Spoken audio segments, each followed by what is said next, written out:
Assalamualaikum warahmatullahi wabarakatuh. Selamat pagi, salam sejahtera untuk kita semua.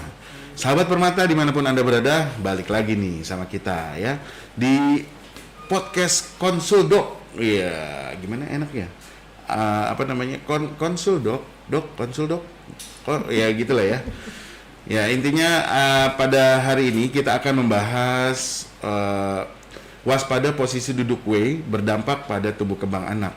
Nah banyak sekali nih mungkin sahabat Permata, mungkin termasuk saya juga ya, yang namanya anak duduk ya udah duduk aja dianya, duduk aja gitu kan, nggak apa ketawa aja, apa kita santai ya, ya jangan kaku-kaku amat ya, ya Allah gini amat ya. Terus juga kita termasuk saya juga, anak duduk aja, main-main aja gitu tanpa memerhatikan posisinya, terus pola duduknya. Nah ternyata yang saya juga baru tahu, posisi duduknya ini berdampak pada tumbuh kembang anak. Nah untuk sebelum kita berlanjut ke tema ini, saya juga mau ngingetin juga buat sahabat Permata dimanapun Anda berada, silahkan follow semua medsos kita yang dengan nama RS Permata Cibubur. Ada Twitternya, ada Instagram, ada YouTube, Facebook dan sebagainya. Karena kenapa? Di situ banyak nanti ada promo-promo menarik untuk sahabat Permata, terus juga ada info-info tentang kesehatan dan acara-acara seperti ini. Baik, kita lanjut saja kembali ke posisi W berdampak pada tumbuh kembang anak. Telah hadir bersama kita dokter yang sangat luar biasa di Rumah Sakit Permata Cibubur, Dr. Cynthia Nuryanti, spesialis kedokteran fisik dan rehabilitasi. Selamat pagi Mas Tega. Selamat pagi dokter, apa kabar dok? Baik. Udah lama kita nggak ketemu ya dok? 3 tahun ya kurang lebih. Oh masa? Iya. Kemarin kita baru cerita-cerita ya Mas. Ya gimmick dok biar diperpanjang aja. Jangan kasih tahu kalau kita satu ruangan. Oke, baik dok. Alhamdulillah nih dokter udah sempet nih hadir. Karena susah banget ya nemuin jadwal dokter ya. Ya mbak. Ya oh iya katanya. Iya. Iya dok. Ini posisi posisi duduk W nih dok. Itu sebenarnya apa sih dok definisinya dok? Kalau kita boleh. Ya, jadi gini. Jadi posisi duduk W itu adalah posisi yang kurang lebih seperti ini. Oh. Jadi biasanya kelihatan nggak? Para orang tua itu tidak menyadari dampak dari posisi duduk seperti ini. Duduk W itu biasa dilakukan oleh anak-anak sejak dia bisa duduk mandiri pada saat bermain misalkan. Karena apa? Karena duduk seperti ini adalah duduk yang paling nyaman. Duduk di mana si anak bertumpu pada area bokong atau kita bilang pantatnya, terus kemudian lututnya ditekuk ke samping seperti ini, dan kedua kakinya ditaruh di samping sendi panggul. Jadi kalau kita lihat dari atas maka bentuknya seperti huruf W gitu. Sebenarnya duduk W ini adalah masih normal dalam tumbuh kembang anak-anak apabila tidak dilakukan secara terus-menerus.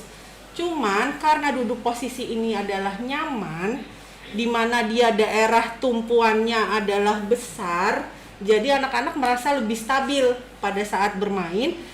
Kadang-kadang malah keterusan jadi kebiasaan gitu loh Mas. Nah, karena menjadi kebiasaan inilah berarti kan dia ngelakuin terus-menerus tuh misalnya. Nah, ini akan berdampak jelek pada tumbuh kembang anak. Gitu. Oke.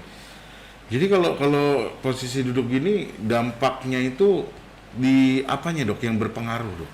Nah, duduk seperti ini itu banyak masalahnya. Terutama adalah di otot inti batang tubuh. Jadi karena anak merasa nyaman duduk seperti ini, karena dia sudah merasa stabil, jadi itu membuat otot batang tubuh atau kita bilang core muscle biasanya menjadi kurang aktivasi, jadi inaktif. Akhirnya lama-lama ototnya itu menjadi lemah. Apa sih otot inti itu? Otot inti adalah otot yang menyangga batang tubuh. Otot inti berada di sepanjang tulang belakang, di area perut, sama di area tulang panggul gitu. Jadi kalau otot ini lemah, itu dampaknya akan besar sekali pada tumbuh kembang anak. Pertama, anak posisinya tidak dapat duduk secara tegak. Jadi dia cenderung condong ke depan. Akhirnya lama-lama bisa menyebabkan postur badan yang jelek. Kemudian bisa juga menyebabkan nyeri punggung kalau dilakukan secara terus-menerus. Jadi posisi duduk W ini bisa bertahan dari mulai usia 1 tahun sampai dengan usia 6 tahun. Jadi Mas Trian bisa bayangkan kalau dia dilakukan secara terus-menerus. Ya, begitu. Nah, selain itu juga dapat menyebabkan nyeri-nyeri pada sendi, terutama sendi panggul dan sendi lutut. Karena kan posisinya selalu tertekuk seperti ini. Iya, betul. Gitu. Nah, cuman tadi kan saya bilang duduk W ini akan berdampak pada otot inti. Cuma jangan salah. Ternyata pada anak-anak yang merasa nyaman dengan posisi duduk ini itu memiliki salah satu penyebabnya adalah memiliki kelemahan otot inti batang tubuh. Gitu. Contoh, misal pada anak-anak dengan motorik delay atau anak-anak dengan CP, itu juga dia akan cenderung duduknya W seperti ini. Jadi dia tidak hanya menyebabkan otot intinya lemah, tapi salah satu penyebab anak-anak lebih nyaman duduk seperti ini juga karena sudah ada kelemahan terlebih dahulu pada otot-otot intinya gitu. Dari mana kita tahu? Dari mungkin nanti ibu-ibu bisa mulai mengamati tumbuh kembang anaknya. Jadi anak-anak yang memiliki kelemahan otot inti itu dia akan terlambat pada saat dia misalkan mengangkat kepala. Biasanya kan kita ngangkat kepala umur 2 bulan, 3 bulan, bayi-bayi sekarang sudah bisa angkat kepala. Itu dia sampai umur 5 bulan sama sekali belum bisa angkat kepala. Jadi masih tertunduk seperti ini, jatuh, lehernya jatuh. Terus anak-anak yang terlambat duduk, misalnya harusnya kan duduk normalnya usia 5 sampai 6 bulan. Ini sampai dengan usia 9-8 bulan anak itu belum bisa duduk. Nah, kita harus waspada, jangan-jangan ada masalah di otot intinya. Otot yang menyangga batang tubuhnya. Gitu.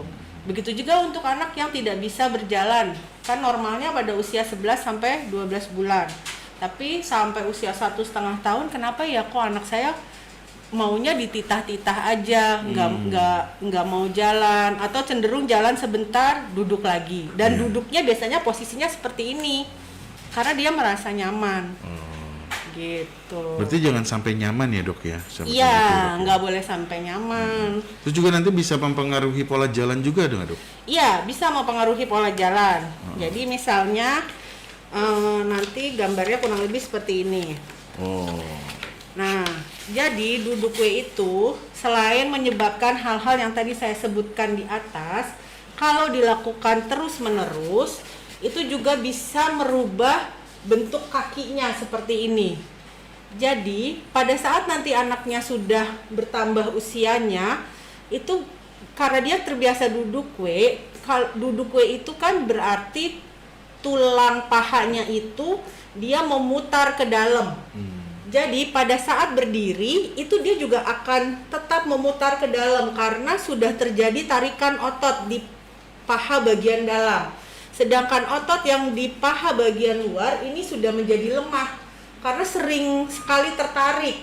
Jadi pada akhirnya pada saat nanti dia berdiri itu dia tetap akan memutar ke arah dalam.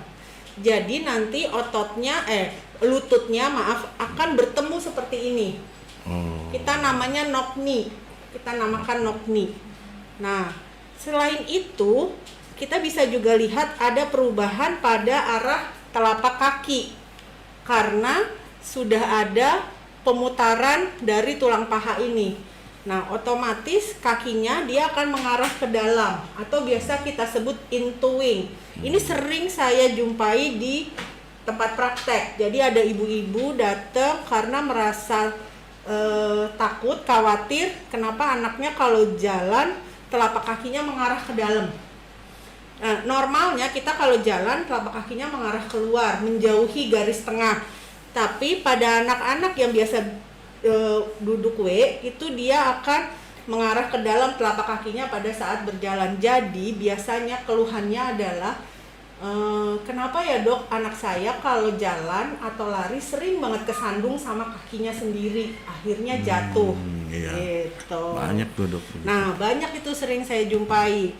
Nah jadi karena itu, jadi ini dampaknya memang besar sekali. Dan apabila hal ini terus berlanjut, karena dia posisinya seperti ini, ya,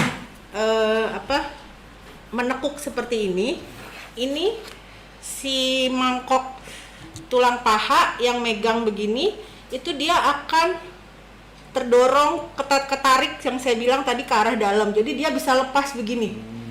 Bisa juga sampai terjadi dislokasi panggul, jadi tulang pahanya itu keluar dari mangkoknya, jadi dia begini. Nah itu sakit banget kalau sudah terjadi seperti itu harus segera ditangani lebih lanjut, biasanya oleh dokter ortopedi gitu. Nah, jadi penting sekali untuk para ibu memperhatikan mulai sekarang gimana sih pola duduk anak saya kalau lagi bermain. Nah, kalau ada menemukan pola duduk seperti ini, itu harus segera diperbaiki. Dan jangan salah, nggak sampai di situ aja Mas Trian. Iya. Jadi ternyata itu juga berdampak terhadap perkembangan motorik halus. Oh. Padahal kalau kita pikir-pikir kan jauh banget ya. Iya. Ini kan harusnya motorik kasar aja yang Betul. terpengaruh, tapi ternyata motorik halusnya juga terpengaruh. Oke. Jadi karena dia duduk stabil seperti ini, dia jadi sulit untuk memutar pinggangnya. Jadi akhirnya anak males. Karena dia duduknya seperti ini kan udah stabil nih. Untuk muter begini tuh susah. Akhirnya jadi males. Nah harusnya pada anak-anak itu kan berkembang yang kita sebut dengan koordinasi bilateral. Jadi anak-anak mencoba meraih mainan yang ada di sebelah kanan dengan tangan kirinya, dan ada yang mainan di sebelah kiri dengan tangan kanannya dengan posisi menyilang. Nah itu tidak terbentuk pada anak yang terlalu asik dengan posisi duduk seperti ini. Jadi dia lebih nyaman kalau meraih mainan di sebelah kanannya ya dengan tangan kanannya. Karena dia terbatas juga untuk memutar kan. Terus kemudian mainan di sebelah kiri ya dia meraih dengan tangan kirinya. Gitu. Selain itu dia juga tidak belajar apa yang namanya weight shifting kita bilangnya. Jadi perpindahan berat badan. Contoh seperti ini. Kalau anak normal itu dia akan melakukan weight shifting seperti ini.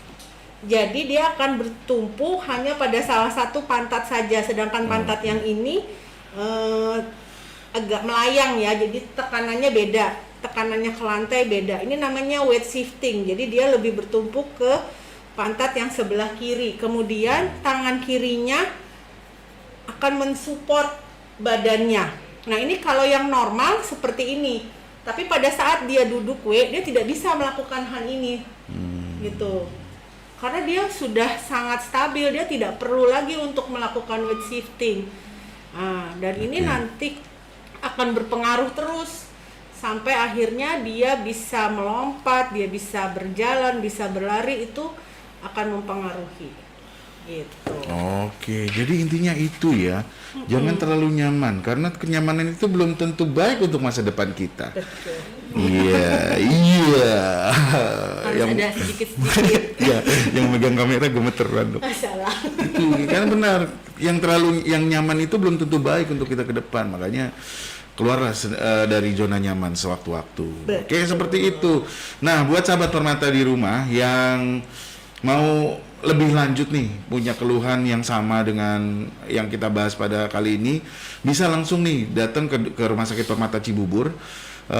Bisa dengan telepon atau informasi dan registrasinya bisa di WA 0811 808806 atau telepon di 286 71144. Bisa dengan Dokter Cynthia Nurianti Beliau praktek dari Senin sampai dengan Sabtu jam 9.30 sampai jam 12 siang. Sore ada ya, Dok? Sore Belum. saat ini belum. Saat ini belum. Selama pandemi. Oh, iya. Tapi kalau misalnya sahabat permata, sempatnya sore bisa nanti dengan perjanjian mungkin ya, Ya, Dok. bisa insya Allah.